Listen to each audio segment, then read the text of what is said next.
बिस्मिल्लाहिर्रहमानिर्रहीम। लाखों करोड़ों दुरूदो सलाम मोहम्मद मुस्तफ़ा सल्लल्लाहु अलैहि वसल्लम और आले मोहम्मद पर। मैं हूं उमर दराज गोंदल। लोग आजकल एक ही सवाल करते हैं, क्या होगा? काजी फायज ईसा को एक्सटेंशन मिलेगी, नहीं मिलेगी? आईनी तरमीम हो सकेगी, नहीं हो सकेगी? जहां इंफॉर्मेशन की बुनियाद पे बात की जाती है, उससे हटके मैं उनको एक दो बातें जरूर कहता हूं, जो कि आप अक्सर मेरे वीलॉग्स में सुनते होंगे। मैं कहता हूं कुदरत का निजाम वो रिएक्ट जरूर करता है। अगर इंसानों का निजाम चलता होता, सिर्फ डंडे ताकत का निजाम चलता होता, तो पाकिस्तान में कभी मार्शल लॉ खत्म ना होता। दुनिया में आम कमजोर आदमी तो इस दुनिया से खत्म हो जाता। दूसरा, मैंने कहा था कि सिर्फ पूरा पाकिस्तान इस इंतजार में है कि कब काजी फायज ईसा को गिराया ना जाए, बल्कि वो जो गड़ा खोद रहे हैं उसमें अपने वजन से ही कब गिरते हैं। तो मैं आपको बताना यह चाहता हूं कि इंतजार खत्म हो गया है और काजी साहब के खिलाफ जो है वो अलमे बगावत बुलंद हो गया है। और वो हो गया है जिसका डर भी था और जिसका इंतजार भी था कि क्या हो और कैसे हो। इस हवाले से जो की सबसे बड़ी खबर है, वो आज की बड़ी खबर यह है कि बलूचिस्तान में आज गए हुए थे बिलावल जरदारी।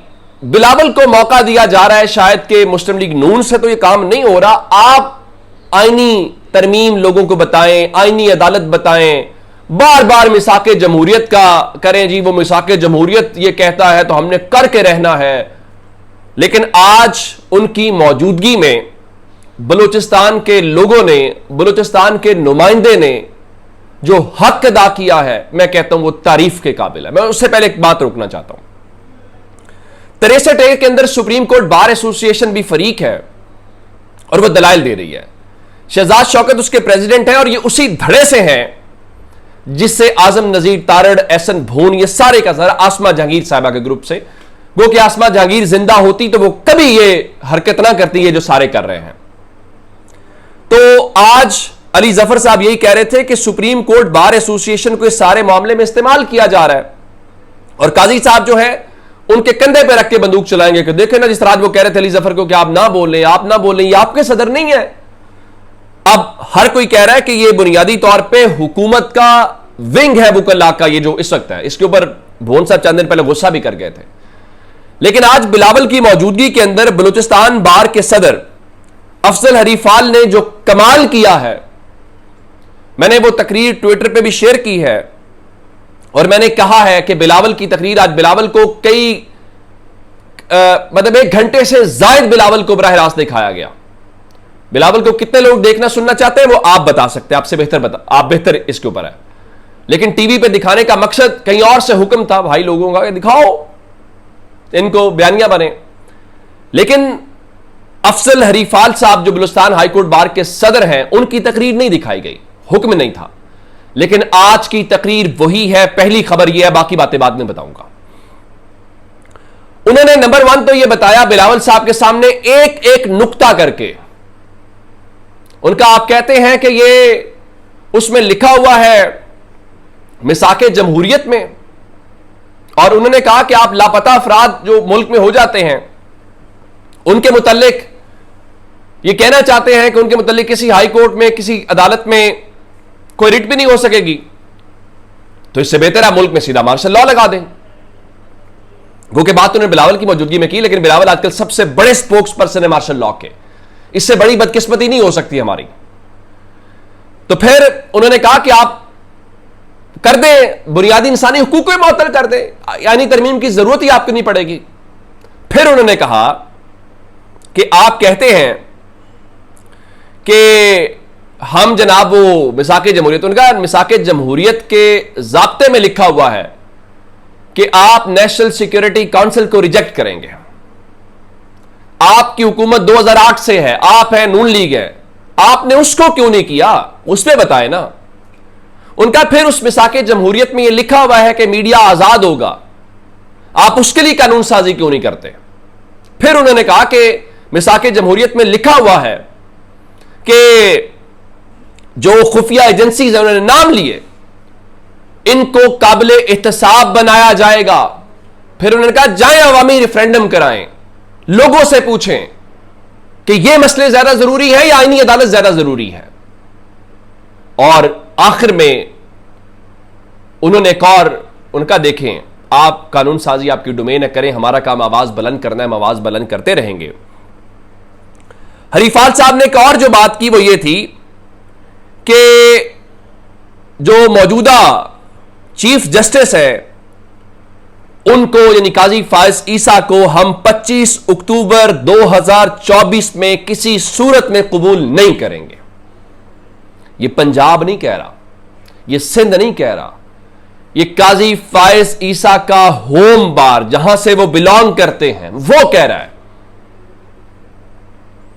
तो क्या बात यहां रुक जाएगी? एक खबर यह है। दूसरी खबर कि क्या बाकी सब बार्स खामोश तमाशाई बन जाएंगी? लाहौर हाई कोर्ट अपना फैसला ऑलरेडी सुना चुकी है।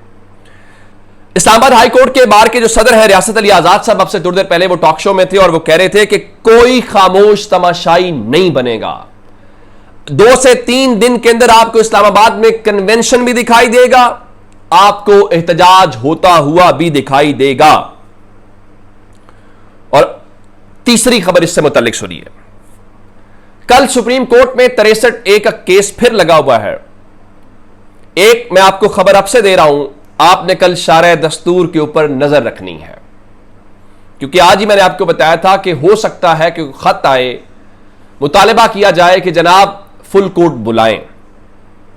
फुल कोर्ट ना बुलाई गई तो फिर हो सकता है माइनस चीफ जस्टिस को मीटिंग का इम्कान भी हो सकता है। लेकिन दूसरी या तीसरी या चौथी जो भी खबर समझ ले वो ये है, कल सुप्रीम कोर्ट के बाहर एक बार फिर एहतजाज होगा और भरपूर इस बार एहतजाज होगा। जुमे को तहरीक इंसाफ ने एहतजाज किया था और आजम सवाती साहब जो है उन्होंने जाके फिर इमरान खान को बताया भी कि हमने एहतजाज किया है, तो उनका रहने दे, मुझे पता है कितना बड़ा एहतजाज था, यानी वो भी नाराज थे। तो अब एहतजाज होने जा रहा है और कल देखना पड़ेगा कि वो एहतजाज कैसा है। तो इस सारे मामले में जहां बहुत सारी दीगर बातें हैं, बहुत सारे लोग ये भी कह रहे हैं कि अगर आईनी तरमीम हो गई तो मुल्क में एक और बहरान होगा और अदलिया से बहुत सारे इस्तीफे आ सकते हैं। मेरे ख्याल से इस्तीफे मसले का हल नहीं होंगे, आपको रेजिस्ट करना पड़ेगा। अगर पाकिस्तान की सुप्रीम कोर्ट के जजेस अभी ना बोले, हाई कोर्ट के जजेस ना बोले, तो फिर हुजूर हम तो चलें, बोलेंगे या नहीं बोलेंगे हमारा क्या अलग है। फिर आप इस मुल्क को किसी और ही फेज में देखेंगे, फिर आप भी म्यूजिक फेस करेंगे। सो इस टाइटैनिक को डूबता हुआ देखें मत, इसको बचाने के लिए अपना किरदार अदा करें, वरना हमेशा के लिए खामोश हो जाएंगे और हम जकड़े जाएंगे इस जोर जबरदस्ती और जबर के अंदर। सो अब भी वक्त है। मैं इस हक में नहीं हूं कि कोई कहे कि इस्तीफा है तो इस्तीफे वाली बात। हुकूमत तो घबराई हुई है। मैंने आपको आज खबरें दी थी, पंजाब के 6 जिलों के अंदर आज दफा 144 नाफिज कर दी गई है। आज नवाज शरीफ वजीर आला हाउस में आए हुए थे, मरीम नवाज के साथ उन्होंने इजलास चेयर किया। और आज पंजाब के मुख्तलिफ जिलों के अंदर मैंने आपको बताया कि मियांवाली के अंदर, फैसलाबाद के अंदर, बहावलपुर के अंदर और दीगर जगहों के ऊपर आपने देखा कि टोवा टैक्सिंग के अंदर, आपने जो झंग के अंदर और अब चिनियोट के अंदर भी 2 दिन के लिए दफा 144 नाफिज कर दी गई है। अगर कोई यह समझता है कि पाकिस्तान के लोगों को दफा 144 से काबू किया जा सकता है तो आप गलत फहमी में हैं। आपने 8 फरवरी को देखा, हर जगह किसी जगह जाएं लोग एक ही सवाल करते हैं, काजी साहब इस कौम की कब जान छोड़ेंगे। अब अगली बात सुन लीजिए, अभी से वो शुरू हो गए हैं, इधर से छापे, गिरफ्तारियां, इवन शहरियार रियाज जो हैं पीटीआई के रावलपिंडी के, उनके घर पे छापा मारा गया। और भाई छापों से लोग डरते होते तो पिछले 2 साल से यही तो कर रहे हो, गिरफ्तारियों से डरते होते तो यही तो कर रहे हो। अब अगर अकल नाम की कोई चीज़ है तो उसको भी इस्तेमाल करके एक बार देख लो। जब तक की अपडेट्स थी, अपना बहुत सारा ख्याल रखिएगा। खुदा हाफिज।